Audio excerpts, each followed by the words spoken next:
Hello everyone, my name is Rosita.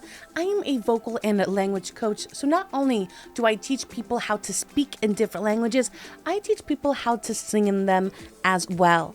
In today's video for another episode of Learning Japanese in Less Than a Minute, we're going to learn how to count small to medium-sized animals by using the counter word hiki.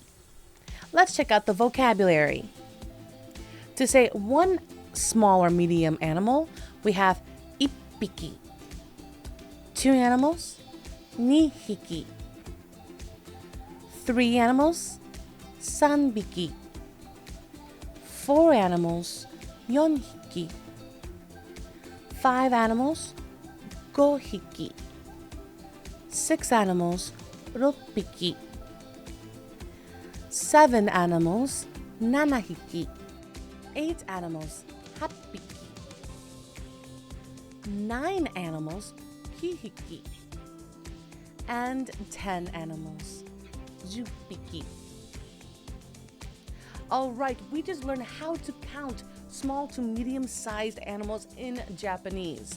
If you guys feel like you missed something, please feel free to rewatch this video as many times as you guys need.